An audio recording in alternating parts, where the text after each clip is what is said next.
Welcome to week 17 of Barrington Sports Monday Night Hockey. I'm Simon Mason, and on tonight's show we have the best of the action from the top of the Women's Premier League as Holcombe entertain University of Birmingham and East Grinstead travel to Canterbury. We've also got highlights from the final relegation battle of the Men's Premier League season as Beeston hosted East Grinstead and Wimbledon played Canterbury. Our first match of today is from Holcombe as fourth played third. For Holcombe, a victory would give them a massive push in their quest for the final playoff spot. Let's join our match commentator Charlie Brougham. Here is Masdorp, and that on left-hand corner. Callan in support. Callan into the circle, and here's Nick White. White into the ground, and White just wide of the target. Played in by Shona McCallum. Deflected onwards by Sarah Jones. Good first touch from White. Gave herself half a yard, but she couldn't get the shot on target. Pressure again from Holcombe all over the Birmingham defence, and it's been turned over. And here is White into the circle. McCallum is still not out of danger. It's him. Holcombe take the lead. Lee Masdorp, a minute before the break, gives the home side the lead, and it's a lead they deserve. They've played all the attacking hockey in the first 34 minutes, and they get their reward right at the end of the first half.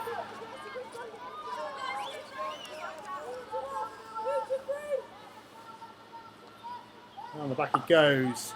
That's a wonderful raking pass out to this right-hand side, and here comes Jones.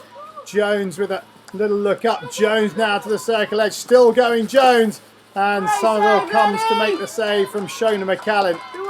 But Jones given acres of space, and then she used her skill to get to the circle edge. Tried to pick out McCallum, which she did, to be fair, but the keeper made the save. Penalty corner. And Maguire goes down the boards, and it's 2-0. 10 minutes into the second half. Holcombe double their lead. Emily Maguire from the top of the circle. Excellent penalty corner right down the corridor between keeper and defender. Penalty corner for Birmingham Sanders. Well, that's the move. Here is Tina Evans. And Evans wants the penalty corner. She says it's gone into the defender. But how about this for a move from Birmingham Sanders? Looks as if she's going to set up Condis, but goes to her right, and indeed it does hit Wilkinson. Martin. And Martin has a little look up. Still going Martin. Good work from Hannah Martin. Now can she find the cross? She can! And the deflection from Erica Sanders. And the University of Birmingham have a lifeline in this game with 17 minutes to play. Hannah Martin has a little look up. Plays it into the circle. Look at Sanders' run. Wow, did that a touch off a defender? Either way, it's gone in. Ellard to the left-hand side and played on by Condis to Martin. Martin again. Martin's been alive wire across the face of goal. I'm not sure Aitchison or Hunt were close to this. Let's have a look from the other angle. But Martin, who's played really well in the second half, gets the ball across. And the two attackers, no, in truth, they're nowhere near it. Penalty corner for Holcombe. Maguire again. Good save. It's still in the danger zone. And Jones has squeezed it in. Sarah Jones makes it 3-1 with 12 minutes to play. Maguire getting her shot on target. Somerville makes the save. It spins away to Jones. Desperate defending. First from Evans and then from Condis, but they can't keep it out. Queck. Sideline ball. Gets it back. Goes up the line. And that is the full-time whistle. And Holcombe keep their playoff hopes in their own hands by beating Birmingham by 3-1. So after that victory for Holcombe, East Grinstead travelled to Canterbury, knowing they would have to do what no other team has done at Polo Farm this year and come back with all 3 points, or else their playoff dreams would be over until next year. Ball forward, finds Unsworth. Unsworth cuts back inside, has a little look up and picks the pass, sees the pass to Chapman. Chapman on the reverse stick, good save by Fagg. It's still there and Fagg lying on the ball gives away the penalty corner. Lovely pass from Unsworth to Chapman on the diagonal run. Gets it onto the reverse stick side, takes it early, but Fagg gets down well. The follow-up is there. Fagg makes another save, and the keeper, well, it's desperate defending at that stage, and the penalty corner conceded. And it comes from Chapman, and it's a straight strike across the face of goal, and it's in. Alice Pirgos gives East Grinstead the lead at the midpoint of the first half, goes across the keeper, and, Clulo no chance on the post. Ball play forward, and here is Ruth Gordon, the skipper. It bounces, and Clulo has it. She's under a bit of pressure as well from Blunt. Clulo tries to clear it, gets a deflection, falls back to Clulo. Clulo plays it across the circle. Oh, it's a terrible pass from Mel Clulo, and Sophie Bray pounces to make it 2-0.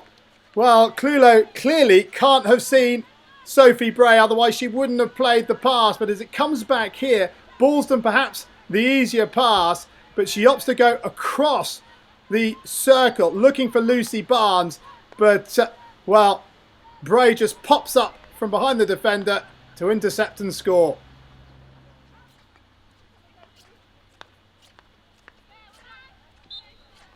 Free kick given away, and here comes Bray. Bray, who's been superb in this match so far. Ball across, it's in. Blunt scores to make it 3-0 to East Grinstead. What a start by the visiting side. And Sophie Bray with a fantastic drive down that left channel on the reverse stick. And Blunt just needs the deflection, which she gives it. Bray once again, this time across the circle to Chapman. Chapman, the little wobble, does well. Chapman still going. Pippa Chapman has a little look up, plays it into the circle. Cleared by Fagg to Clulo. Chapman wins it back again. Chapman pulls it back. Chapman goes for the shot, and I think Fagg's made the save. Well, Chapman with a lovely piece of individual skill down that right-hand side. Here it's cleared by Fagg. Clulo under pressure from Chapman. Chapman intercepts the ball, and as she comes across here, she goes for the shot, and I think Fagg makes the save. And it comes from Curley. And a move off the top of the circle, rifled in by Townsend and deflected up and over the keeper by Durkee Chamberlain. And Canterbury have one back with 4 minutes to play. They move off the top of the circle. Clulo finds Townsend. Townsend into the danger area, and Chamberlain deflects it into the goal. Pirgos just plays Gordon into a spot of bother, and here's an opportunity now. Chamberlain playing it back into the centre. Chamberlain once more down to Townsend. Townsend pulls the trigger, and Mackay makes a save. Well, it's good pressure from Canterbury late on, but I think they're going to have too big a mountain to climb. Townsend from here is a very tight angle. Mackay, you'd want her to make the save. You'd hope she make it. She does. Free hit taken quickly. Played into the circle. Chance here for Mallon. Mallon on the reverse stick, and it's been deflected in by Chamberlain. And with a minute left, Canterbury could get an unlikely draw. Played in on the reverse stick, and you can see Chamberlain unmarked, and her second goal in 3 minutes gives Canterbury hope. Gordon playing it forward, and that is the final whistle. And East Grinstead did what they had to do. They keep their playoff hopes alive with a 3-2 win on the road in Canterbury. It's Canterbury's first loss in the season since October. Elsewhere, Jenna Wolven scored the only goal of the game as Surbiton beat Reading. Buckingham pulled off a vital victory away at Bowden Hightown, Shipperley putting Buckingham in front in the 49th minute before Cullen equalised immediately. But Alison Billington's 65th minute goal sealed the win for her side. And at Clifton, Leicester ran out 6-2 winners. So the league table looks like this. Surbiton will finish top with one match remaining and have remained unbeaten for the second season in a row. The battle for fourth spot will come down to the final game of the season between Holcombe and East Grinstead, and at the bottom, Buckingham's victory means that they will have a chance to jump above Bowden Hightown next week and avoid automatic relegation. Whilst the women have one final round of matches next week, this weekend saw the final games for the Men's Premier League. With the top four already finalised, we turn our attention to the bottom of the league and the clash between two traditional heavyweights of the division. Beeston hosted East Grinstead, with both sides knowing that they were at risk of dropping into the bottom two. Beeston needed a point, whilst anything less than 3 for East Grinstead would leave them relying on Canterbury not getting a victory. Down this right-hand side for Beeston. And here's an early shot that's put up and over the crossbar. Acres of space down this right-hand flank. Picked up by Gleghorn. Gleghorn can't keep it down. Penalty corner. Gleghorn picks it up off the top of the circle, and Paddy Smith makes a good save with his stick glove, but it's not out of the danger zone just yet. It is now. Let's have another look at this from behind the goal.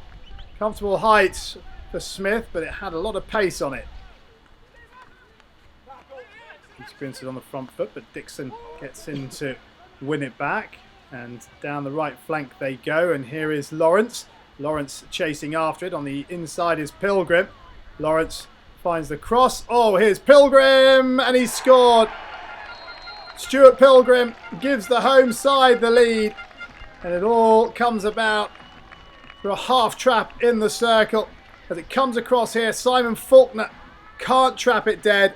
It falls to Pilgrim, who makes no mistake on the reverse stick.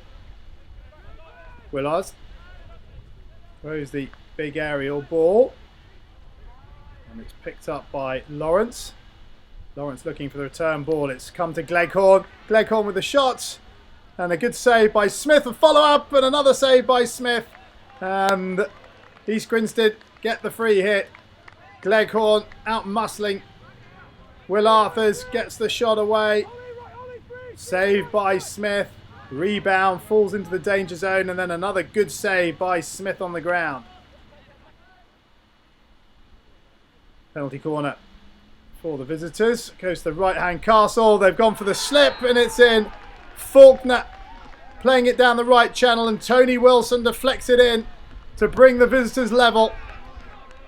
From behind the goal, oh, it comes off the foot of James Albury on the post. But East Grinstead are back on level terms. Wilson gives away the free hit, and here goes Salisbury. Salisbury on the reverse stick. Lawrence! Oh, what a finish from Richard Lawrence. Really got plenty of power behind that off the back foot, as Tom Salisbury comes across the top of the circle. Just rocks back onto the right foot and beats Smith at his near post. Kirkham into Bowden. Bowden has a little look up. Oh dear, that's a terrible pass by Bowden, and East Grinstead could be in trouble here. On the reverse stick goes Jones, and what a stop that is on the line by Glenn Kirkham.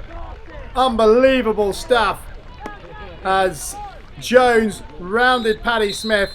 Kirkham used all his experience. He had to get to the goal line. He got there. The shot was on target, and he managed to get it up and over the bar. East Grinstead trying to find this equaliser into the circle. It goes. Oh, it's been deflected in at the far post by Ross Stott. And with 3 minutes remaining, East Grinstead find the equaliser. Now, is there to be late drama? No, there isn't. That is the final whistle. And it's a 2-2 draw between Beeston and East Grinstead. I'm sure that's good enough for Beeston, but East Grinstead will have to hope Wimbledon can do them a favour and beat Canterbury. That result meant that Canterbury would jump out of the bottom two with victory at Wimbledon. Both sides went into the match second and third in the form table, so this was bound to be a riveting encounter. Penalty corner to Wimbledon. In it comes from Jewell. Good save from Stubbings. Rebound to Kinder. Another good save from Stubbings. Here's Weir. It's onto the bar. And away. A couple of excellent saves by Dick and Stubbings. The first from Jewel here to his right. The ball pops up. Johnny Kinder with a swing. Doesn't really get hold of it, but Stubbings does well to keep his eye on the ball, and then Weir with the keeper on the ground can only hit the bar. Here is Evers. Lovely run from Evers. Little look up. Fires the ball across. And there is Phil Ball. And Wimbledon have an 18th minute lead midway through the first half. And Phil Ball gives the reigning champions the lead.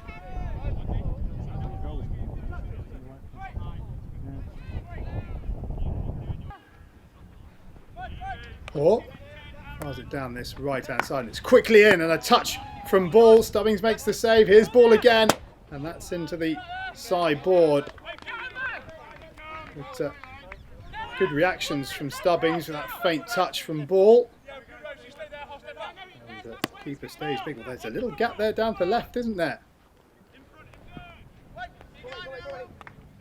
Wimbledon, once again, they are playing all the attacking hockey right now. And Brogdon has another chance. What a fine save that is by Dickon Stubbings.